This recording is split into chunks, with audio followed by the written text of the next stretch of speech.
Bienvenidos a La Neta Noticias y como pueden ver, esta vez nos tocó entrevistar, pero a Pepe Calzada. ¿Cómo estás? Muy buenas tardes, días, todavía son días. Todavía son días, Todavía son días. Bien, pero bien contento de estar en Puebla, ¿eh? Qué bueno, ¿que le está gustando Puebla? Sí, me gusta mucho. O sea, yo conozco Puebla, porque mi mamá nació en Puebla, entonces conozco Puebla, tengo muchos amigos de Puebla, etcétera. No, quizá no venga con la frecuencia que yo quisiera, pero me encanta. Pero le gusta mucho aquí el estado. Sí, me gusta. Ahora, vamos a empezar con, a mí me encanta, y yo se lo comentaba aquí a Pepe Calzada, que nosotros vamos a decirnos las netas. Entonces quiero empezar por preguntarle, pero ¿quién es Pepe Calzada? ¿Cómo se definiría Pepe Calzada? Así que me diga, yo soy así. Pues no, pues a ver, un mexicano que trabaja y que, en fin, soy, la verdad es que bastante casero, bastante hogareño, Okay. muy deportista. ¿Cuál es su deporte favorito? Junto con mi esposa, maratones, llevamos 6. Oiga, qué Llevamos bonito. 6, hemos corrido 2 Nueva York, 2 Chicago, 1 Querétaro y otro que por ahí se me pasa, pero van 6 maratones. Maratonista. Triatlonistas también. El año pasado mi esposa corrió un medio Ironman, es decir, traemos el gen del deporte, sí. Pero pues, soy muy casero, muy hogareño. Y decía muy mexicano. Y les voy a, Muy mexicano, les sí. voy a decir por qué muy mexicano. ¿De cuáles son sus raíces? Porque lo comentábamos así como fuera de cuadro, pero ya que me lo empezó a platicar dije, no, pues sí es muy mexicano. A ver si platica. Es un mosaico de ¿Sí? México. A ver, por parte de mi mamá, mi abuelo tabasqueño, mi abuela veracruzana, mi mamá poblana, mi mamá nació aquí en Puebla. Okay. Y luego por parte de mi papá, mi abuela queretana, mi abuelo guanajuatense, mi papá también queretano. Entonces, bueno, pues es un mosaico nacional padrísimo y a mí me tocó, bueno, pues nacer en Querétaro y desarrollarme en mi ámbito laboral en Querétaro.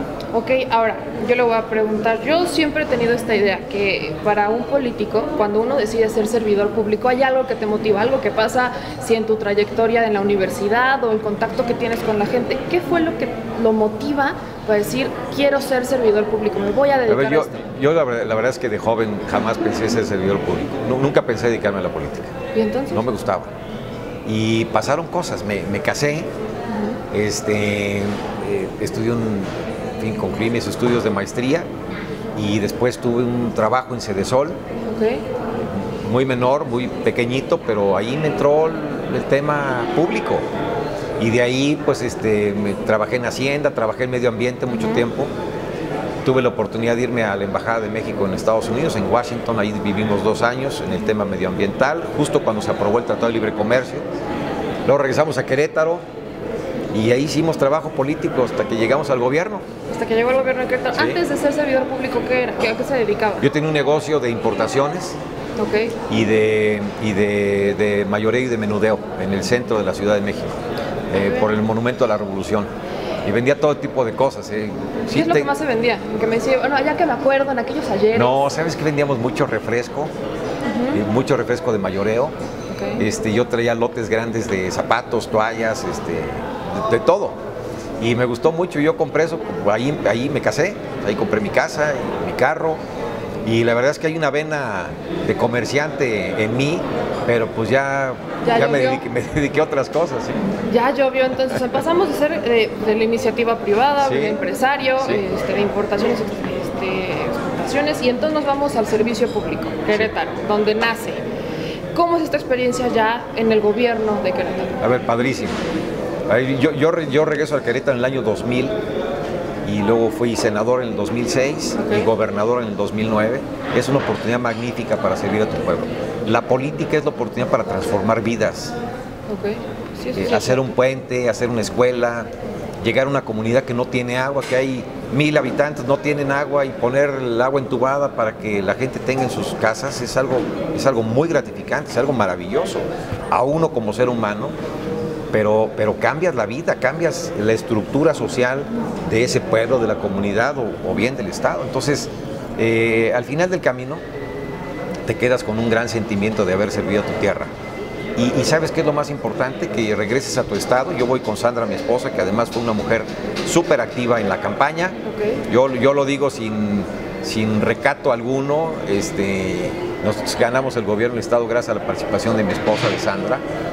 Era mi arma secreta, yo siempre lo decía, porque además tiene un carisma muy particular y es tiene mucho contacto con la mujer particularmente.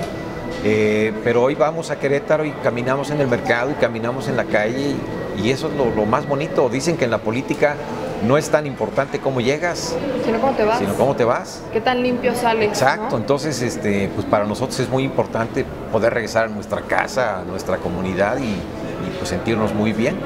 Mientras estuvo ahí ya como gobernador, entendemos que 6 años uno no le alcanza para solucionar todos los problemas, y menos de un estado como los Querétaro. ¿Cuál fue su mayor reto que me pueda decir? Híjole, yo pensé que esta no salía, pero la sacamos y me siento orgulloso que diga, esto fue complicado? Mira, déjame decirte una cosa, no obstante que antes de un servidor gobernaba otro partido político, yo reconozco que el Estado me lo dejaron en orden. Okay.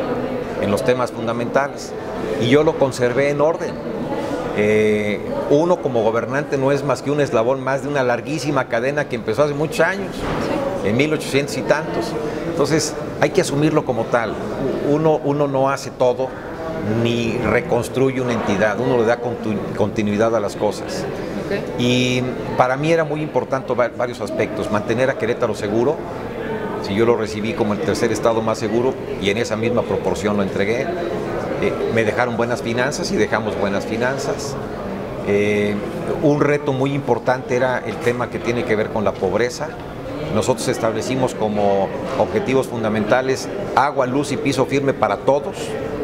Piso firme quedó al 100%, el agua quedó por ahí del 97% de la población, y energía eléctrica por ahí del 99, 98, 99. Es decir, nos acercamos mucho a nuestras metas. Y para nosotros, no solamente el tema de progreso y economía, sino el tema social fue muy importante. Y pues le avanzamos. Digo, nunca concluyes o nunca terminas con las necesidades, pero le avanzas. Y luego ya viene el juicio de la historia. Pues lo estaremos esperando, pero yo creo que bien. Ahora, yo le quiero preguntar, yo por ahí escuchaba cómo es que pues hay otro candidato, bueno, el abogado de otro candidato decía que Querétaro es provincia, que es muy chiquito y todos se conocen.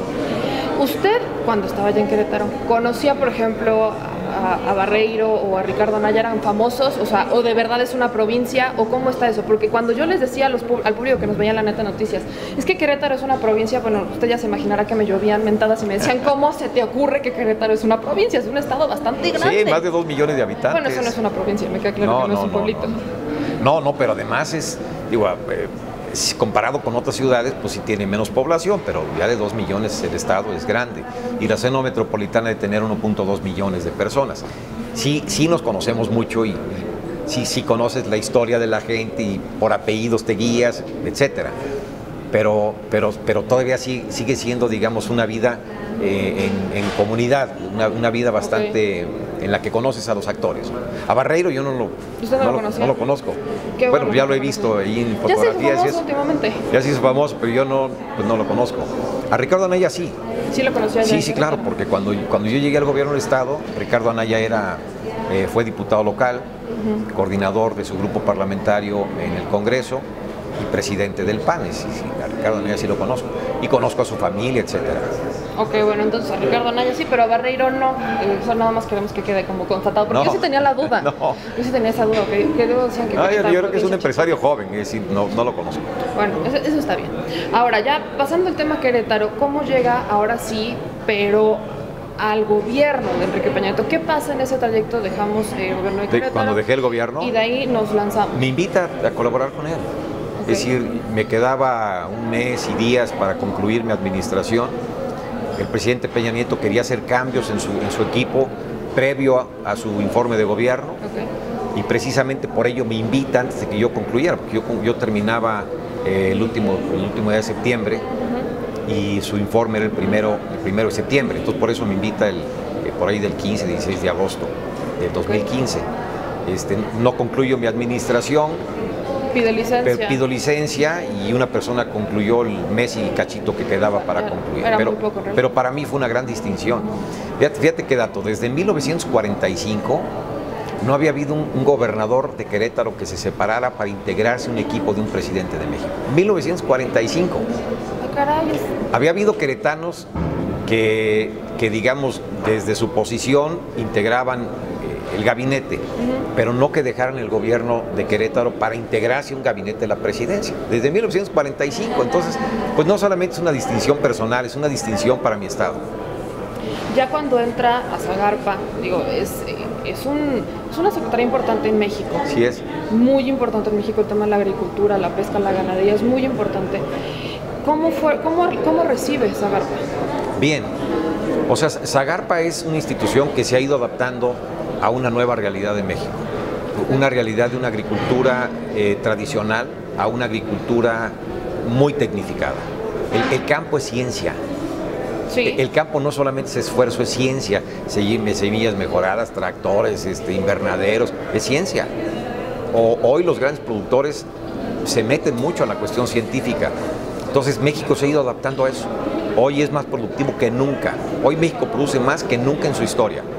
Y exportamos más que nunca en la historia. Claro que no todo está resuelto. No. Todavía hay muchas personas que no han recibido el apoyo del gobierno, hay muchas personas que no están cultivando, digamos, con estas nuevas dinámicas de modernidad, pero ahí la llevamos. O sea, somos el 12º productor de alimentos del mundo y el 10º exportador. Ahí entramos ya como más en un tema de qué está pasando en campaña, vamos a combinarlo un poquito, porque está el tema de muchos campesinos, se escucha la queja de muchos campesinos diciendo que se exporta más de lo que se consume. ¿Qué tan cierto es eso?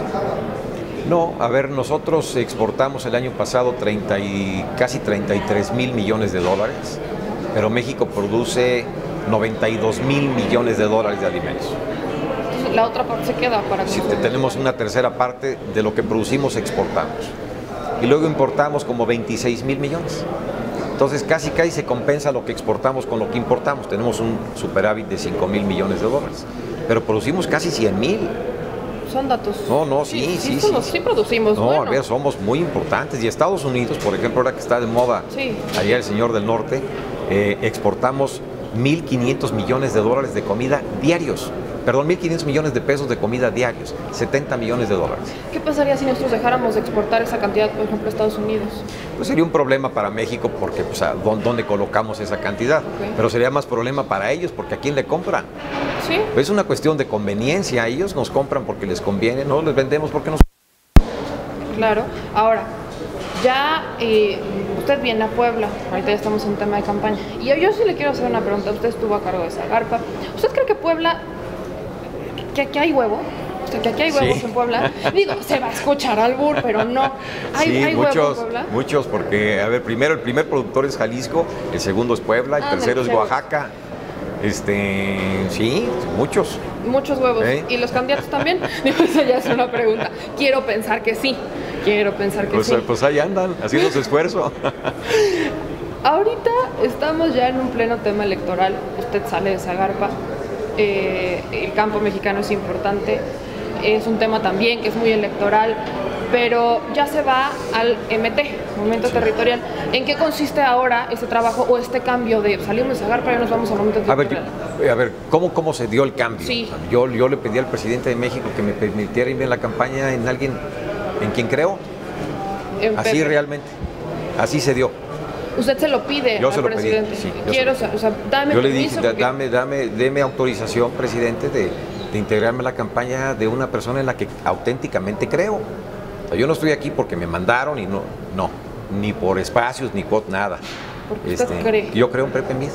¿Cuánto tiempo lleva? Como funcionario, pero como ser humano. Compartieron, estando en el gabinete, pues fueron compañeros. Pero lo conozco desde hace mucho antes. ¿Desde hace cuánto lo conocen? Yo era senador 2006, 2007 y José Antonio Meade trabajaba con Agustín Carstens en Hacienda y luego yo me voy como candidato a Querétaro y entonces yo fui gobernador. Pepe Meade era secretario de Hacienda, secretario de Energía primero, luego secretario de Hacienda. Ahí lo trato más. Y luego fuimos compañeros de gabinete y lo trato más. Claro. Es decir, pero no es una cuestión de amistad, es una cuestión de que auténticamente yo creo que él debe ser el presidente. Sí. ¿Qué es lo que más dice por esto debe de ser? A ver, porque es un buen ser humano. Eso es lo principal. Es un agente de valores, sí. O sea, no queremos que nos gobierne solamente una gente capaz, queremos que nos gobierne una gente que tiene valores. Yo me fijo mucho, por ejemplo, en su familia. en su esposa, en Juan, en sus hijos, en cómo ha construido un hogar. Para mí eso es muy importante, porque todo mundo en campaña lee grandes discursos, en muchas ocasiones ni ellos los escriben. Entonces no es solamente importante el mensaje, sino también el mensajero. Aquí sí importa el mensaje. Acreditar con tu vida que lo que dices lo puedes sostener. Hablando de honestidad y hablando de capacidad. Por ejemplo, no me extrañó que en su discurso de inicio de campaña en Mérida, Yucatán, el primer punto de prioridades de Pepe Mid haya sido la mujer. Somos muchas mujeres. Pero no solamente es lo numérico. Me parece que la mujer es la esencia de la casa, la esencia del hogar, la esencia de la familia. Y lo hace por convicción, no lo hace por una cuestión electoral, lo hace por convicción. Y luego de ahí, temas educativos, pues él fue un estudiante que durante mucho tiempo estuvo en estos menesteres, sabe y valora lo que tiene que ver con el capacitarte bien, el estudiar bien. Hay otros que no, él sí. Entonces es una gente que es coherente con su vida. Y por eso usted dice, por eso sí, debe ser presidente. Sí. Porque por convicción. Sí, desde mi punto de vista sí. Claro que ha tenido cargos públicos que le dan las herramientas y las capacidades para conducir bien a México, pero lo más importante es lo que está acá adentro. Ahora, ambos militantes, bueno, él no es militante del PRI, usted sí es militante del PRI. Sí. ¿Desde hace cuánto? Me afilié en 88, 89. Y aún a la fecha, contando diversos personajes que pasaron por el PRI, que han manchado, que han ido, pues sí quitándole mucha credibilidad al que fue pues, el partido de los mexicanos hace algunos ayeres. Sí. Hoy sigue creyendo en el PRI. Sí, pero creo más en la gente. Que es la gente la que debe es decir, creo más en la gente, creo más en la capacidad de un candidato. Los partidos políticos, todos los partidos políticos, yo creo que en México y en el mundo en buena medida, están muy cuestionados. Sí, todos. Todos los partidos, todos tienen cosas. Todos tienen buenos y todos tienen malos. Tampoco hay que decir que todos son malos aquí y todos son buenos acá. Todos tienen buenos, tienen malos. Pero los partidos políticos son plataforma para impulsar un proyecto. Y finalmente quien responde, quien debe de responder, es la persona, es el individuo. Quien gobierna es una persona. Es al que debemos de cuestionar, no al partido, sino a la persona que ejerció, pues. Y no solamente cuestionar, nos tenemos que fijar en la persona para que, porque finalmente él o ella pues, nos van a gobernar. En el caso de nosotros, pues, será un él y será Pepe. Convencido, Pepe. Estoy convencido. Por Pepe. No, yo estoy convencido, pero además no solamente de mi voto, estoy convencido de que tengo que hacer trabajo político para que las personas que nos ven y que nos escuchan a través de tu medio lo conozcan mejor, que hagan un análisis de quién es quién, qué ha hecho, qué estudió, qué dice, cómo lo dice. Sí, claro. Que no solo también lo que es la trayectoria, si tiene experiencia, si lo puede hacer. Hay mucho, también lo que hablamos, regresando un poquito a lo que era Querétaro, qué tan limpio sale de sus cargos, también. Con qué cara regresa con la evidentemente, gente. Son evidentemente. Muy importantes que las personas tienen que fijarse y tienen que analizar. La decisión que vamos a tomar en próximos días, el 1 de julio, sí. No es el futuro político de una persona. Ojalá nada más fuera eso. Es el futuro de México. De los mexicanos. De los mexicanos. Más de 125 millones de mexicanos. Pero fíjate ahorita qué interesante. Si tenemos retos económicos, sí. Tenemos retos de justicia, pero tenemos un reto que tiene que ver con la diplomacia internacional. Con esta persona que está allá en el norte, nuestro vecino del norte, necesitamos una gente que tenga experiencia en materia diplomática, que tenga firmeza, pero que también tenga esa mano izquierda para poder negociar y para poder conciliar. Pues ese es un tema que no estaba en el mapa político hace un par de meses. Pero ahora hoy sí está. Es de los centros de nuestro mapa político. Principalmente nuestra campaña está en cómo nos vamos a dirigir con el vecino, cómo vamos a trabajar con los mexicanos. Y quiero cerrar con eso, porque Pepe Calzada cree en Pepe Mid. Esto se escucha a Pepe con Pepe, pero yo le quiero agradecer. Sí creo en él, auténticamente creo en él, de convicción personal. No es nada más lo que es Pepe Mid en términos de conocimiento y de preparación, sino lo más importante es que hay acá adentro. Muchísimas y queremos gracias. que las personas se fijen en ello. Para que ustedes sepan, y ahora sí, gracias por esta entrevista. No, a la gracias. Neta Noticias, hay que hacer más netas. Hay que ser más netas, yo estoy Ahí listo. está.